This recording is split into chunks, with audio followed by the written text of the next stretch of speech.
আসসালামু আলাইকুম। নতুন দুইটি মজার রেসিপি নিয়ে আবারও আপনাদের মাঝে হাজির হয়ে গেলাম।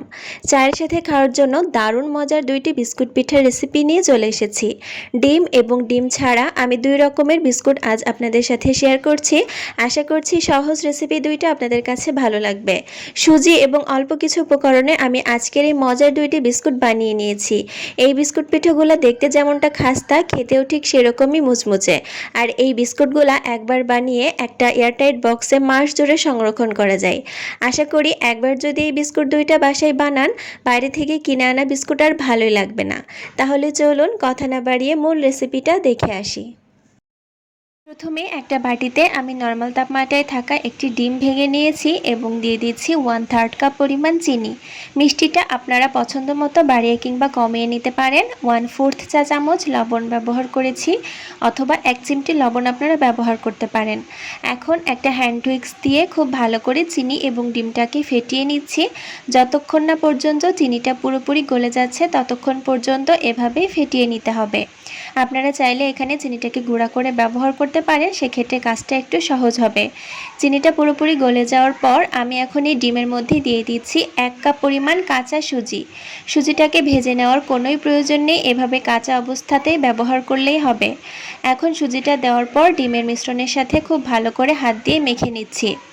একটা ডোয়ের মতো বানিয়ে নিব, এজন্য অল্প অল্প করেও আপনারা সুজিটা ব্যবহার করতে পারেন। আমি একবারেই ব্যবহার করে নিয়েছি। সুজিটা মাখতে মাখতে যদি আপনাদের কাছে এই ডোটা একটু বেশি নরম মনে হয়, সেক্ষেত্রে 1 থেকে 2 টেবিল চামচ সুজি এর মধ্যে ব্যবহার করবেন। এখন আমি দিয়ে দিচ্ছি 1/4 কাপ পরিমাণ গুঁড়া দুধ। গুঁড়া দুধটা দিলে এই সুজির পিঠাটার স্বাদ অনেক বেশি ভালো আসে। চেষ্টা করবেন গুঁড়া দুধটাও ব্যবহার করার জন্য। আমি আবারও সব কিছু একসাথে মেখে নিচ্ছি।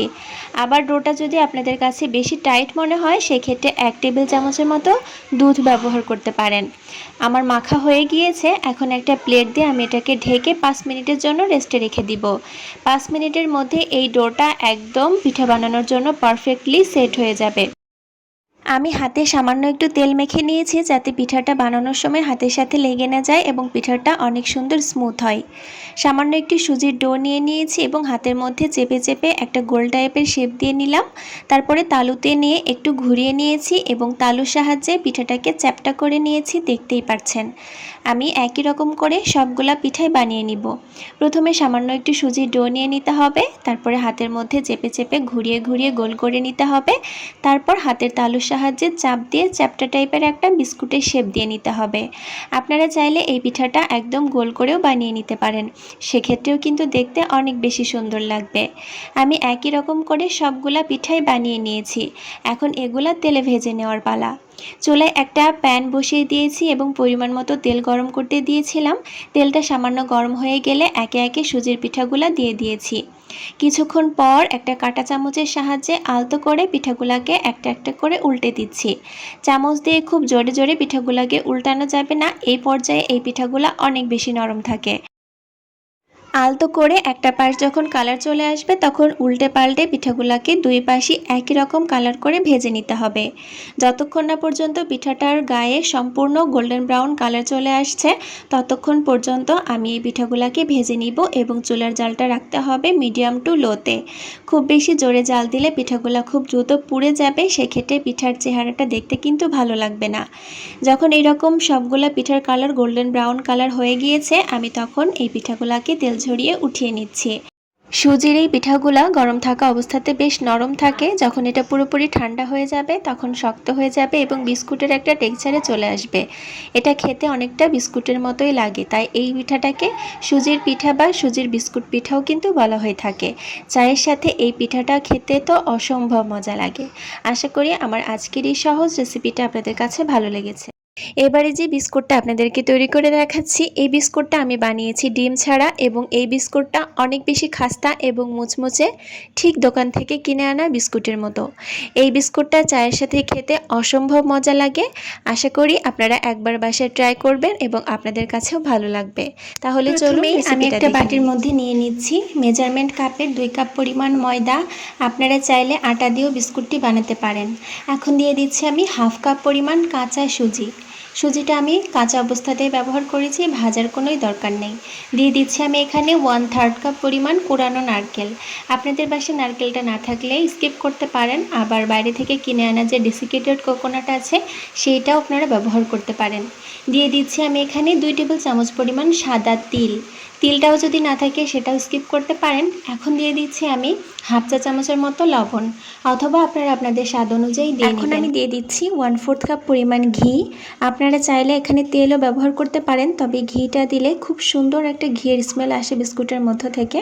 চেষ্টা করবেন ঘিটা দেওয়ার জন্য। ঘিটা দেওয়ার পর সবগুলো উপকরণ খুব ভালো করে হাতের সাহায্যে মিশিয়ে নিতে হবে। পারলে 2 হাত দিয়ে করলেই ভালো হয় এই মিশিয়ে নেওয়ার কাজটা, এতে করে ময়ান দেওয়াটা খুবই ভালো হবে। এই বিস্কুট বানানোর ক্ষেত্রে ময়দা এবং অন্যান্য উপকরণের ময়ান দেওয়াটা খুব পারফেক্টলি দিলেই ভালো হয়। যখন এরকম একটা দলা বেঁধে যাবে সেই পর্যায়ে বুঝতে হবে একদম মেশানো কমপ্লিট। এখন একটা বাটির মধ্যে আমি নিয়ে নিচ্ছি 1/3 কাপ পরিমাণ চিনি। আপনারা যদি মিষ্টিটা বেশি খেতে পছন্দ করেন সেক্ষেত্রে চিনির পরিমাণটা বাড়িয়ে দিবেন, এবং সাদা চিনি থাকলে সাদা চিনিটাই ব্যবহার করার চেষ্টা করবেন। এখন আমি দিয়ে দিলাম 1/3 কাপ পরিমাণ পানি। যেই পরিমাণে চিনি নিয়েছি সম পরিমাণে পানি ব্যবহার করেছি। আপনারা হাফ কাপ চিনি নিলেও 1/3 কাপ পানি দিবেন প্রথম পর্যায়ে, পরবর্তীতে যদি লাগে সেক্ষেত্রে আর একটু অ্যাড করতে পারেন।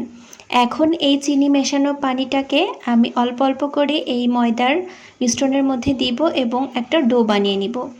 এভাবে যদি চিনিটা পানির মধ্যে গুলে তারপরে এই ময়দার সাথে ব্যবহার করা হয় সেক্ষেত্রে চিনি পাউডার করার যে একটা এক্সট্রা ঝামেলা সেটা করার কোনো প্রয়োজন হয় না। আবার বিস্কুটটা ভাজার পর চিনির যে দানাটা সেটা দাঁতের নিচে পড়লে বিস্কুটটা খেতে আরও বেশি ভালো লাগে। আমি সবটুকু মিশ্রণই ময়দার মধ্যে দিয়ে দিচ্ছি এবং আস্তে আস্তে করে একটা ডো বানিয়ে নিচ্ছি। এই ডোটা হবে অনেকটা টাইট একটা ডো, সফট ডো হবে না। যেহেতু খাস্তা বিস্কুট বানাচ্ছি, এরকম শুকনো টাইপের টাইট বা শক্ত একটা ডো বানিয়ে নিতে হবে। আমার ডোটা মাখানো হয়ে গিয়েছে। এখন এটাকে ঢাকনা দিয়ে 5 মিনিটের জন্য রেস্টে রাখবো। আর ঠিক 5 মিনিট পর ঢাকনাটা সরিয়ে নিয়েছি। আর এটাকে এখন আমি রুটি বেলার সুবিধার্থে কয়েকটা ভাগে ভাগ করে নিব। আমি ছুরির সাহায্যে কেটে এই ডোটাকে 4 ভাগে ভাগ করে নিচ্ছি। আপনারা আপনাদের সুবিধা অনুযায়ী যে কয়টা ভাগে ইচ্ছা ভাগ করে নিতে পারেন, তবে চেষ্টা করবেন রুটিটা যাতে বেশি বড় হয়ে না যায়, সেক্ষেত্রে শেপ দিতে কিন্তু ঝামেলা হয়ে যাবে। আর দেখতে পাচ্ছেন এই ডোটা কিন্তু এখনই বেশ খাস্তা টাইপেরই দেখা যাচ্ছে। 4 ভাগ ডো থেকে আমি একটা ভাগ ডো রেখে দিয়েছি এবং বাদবাকি 3 ভাগ ডো আমি আবারও ঢাকনা দিয়ে ঢেকে রেখেছি যাতে ওটা ড্রাই হয়ে না যায়। এখন এই ডোটাকে আমি আস্তে আস্তে করে একটা রুটি বেলে নিব। খুব বেশি চাপাচাপি করে রুটি বেলার দরকার নেই, এক্ষেত্রে কিন্তু জায়গায় জায়গায় উঁচু হয়ে যাবে, জায়গায় জায়গায় নিচু হয়ে যাবে। জাস্ট সামনে থেকে পেছনে এবং পেছন থেকে সামনে বেলুনটাকে ধরে এভাবে রুটি বানিয়ে নিতে হবে যাতে সব জায়গায় সমান একটা পুরুত্ব হয়। আমি একটু চারকোনা টাইপের শেপ দেওয়ার চেষ্টা করছি। আপনারা যে কোনোভাবে চেষ্টা করবেন চারকোনা টাইপের শেপ দিতে, অথবা আপনারা এই বিস্কুটটাকে আপনাদের পছন্দ অনুযায়ী যে কোনো শেপে করতে পারেন। গোল করতে পারেন, চারকোনা করতে পারেন, 3 কোনা করতে পারেন, আপনাদের ইচ্ছা অনুযায়ী। আমি চারপাশ থেকে কিছুটা ডো কেটে নিচ্ছি 4 কোনা করার জন্য। দেখতে পাচ্ছেন আমি একদম সমান স্কোয়ার করে নিয়েছি। এখন এই 4 কোনা ডো থেকে আমি মাঝখান বরাবর এভাবে 3 ভাগে ভাগ করে কেটে নিচ্ছি। দেখতেই পাচ্ছেন আসলে এই কাজটা একটু দেখে বুঝে নিতে হবে। বলতে গেলে অনেক সময় খুব ভালো করে বোঝানো হয় না, দেখে বিস্কুটগুলোকে আমি 4 কোনা টাইপের শেপ দেব, এজন্য বর্গাকৃতি করে কেটে নিচ্ছি। আপনারা দেখে নিশ্চয়ই বুঝতে পারছেন। আপনারা আপনাদের সুবিধা অনুযায়ী যে কোনো শেপে বা যে কোনোভাবেই এই বিস্কুটের শেপগুলো দিয়ে নিতে পারেন। আমি একটা উঠিয়ে নিয়েছি আর দেখতেই পাচ্ছেন বিস্কুটের পুরুত্বটা ঠিক কেমন হবে, খুব বেশি পাতলাও না আবার খুব বেশি মোটাও না। বিস্কুটগুলো দেখতে যাতে আরেকটু সুন্দর এবং আকর্ষণীয় হয় সেজন্য একটা ছুরি দিয়ে ওপর থেকে লম্বা বরাবর আমি দাগ করে নিচ্ছি। চেষ্টা করবেন একটু ডিপ করে দাগটা দেওয়ার জন্য, নাহলে তেলে ভাজার পর এই দাগগুলো একদম মিশে যাবে, সেক্ষেত্রে কিন্তু বিস্কুটগুলো দেখতে অতটা সুন্দর লাগবে না। চুলায় আগে থেকে আমি তেল গরম করতে দিয়েছিলাম এবং তেলটা হালকা গরম হলে বিস্কুটগুলো একে একে ছেড়ে দিতে হবে। বেশি গরম তেলে বিস্কুটগুলো ছাড়া যাবে না, তাহলে খুব দ্রুত কালার চলে আসবে আর ভেতরে কাঁচা থেকে যাবে। চুলার জালটা একদম মিডিয়াম টু লোতে রেখেছি, হাই করা যাবে না অথবা মিডিয়ামেও রাখা যাবে না, মিডিয়াম টু লোয়ের মাঝামাঝি রাখতে হবে। উল্টে পাল্টে একটু সময় নিয়ে বিস্কুটগুলোকে ভেজে নিতে হবে যাতে বিস্কুটগুলো পারফেক্টলি খাস্তা হয়। অবশ্যই খেয়াল রাখবেন চুলার জালের দিকে, আর একটু পরপর বিস্কুটগুলোকে একটু উল্টে দেওয়ার চেষ্টা করবেন, না হলে এগুলার কালার ঠিক মতো আসবে না। কোথাও বেশি কালার হয়ে যাবে, কোথাও কম কালার হবে, সেক্ষেত্রে দেখতেও ভালো লাগবে না। মোটামুটি 8 থেকে 10 মিনিট সময় লাগবে এক ব্যাচ বিস্কুটগুলো ভেজে নেওয়ার জন্য। আর এই বিস্কুটগুলো ভাজতে খুব বেশি তেলেরও কিন্তু প্রয়োজন হবে না। আমার বিস্কুটগুলো ভেজে নেওয়া হয়ে গিয়েছে, আমি এখন তেল ঝরিয়ে এগুলাকে উঠিয়ে নিচ্ছি। এরই মাঝে আমার খাস্তা কুড়মুড়ে বিস্কুট একদম রেডি। সকাল কিংবা বিকালে চায়ের সাথে খাওয়ার জন্য পারফেক্ট একটা বিস্কুট। এই বিস্কুটগুলা একবার বানিয়ে খেলে আমি সত্যি বলছি দোকান থেকে আর বিস্কুট কিনে খেতে ইচ্ছা করবে না। এই বিস্কুটগুলো ওপর থেকে যেরকম কুড়মুড়ে, ভেতরে ঠিক সেই রকমই খাস্তা। আশা করছি আমার আজকের এই সহজ বিস্কুটের রেসিপিটা আপনাদের কাছে ভালো লেগেছে। নতুন কোনো রেসিপি নিয়ে আবারও হাজির হয়ে যাব। আল্লাহ হাফেজ।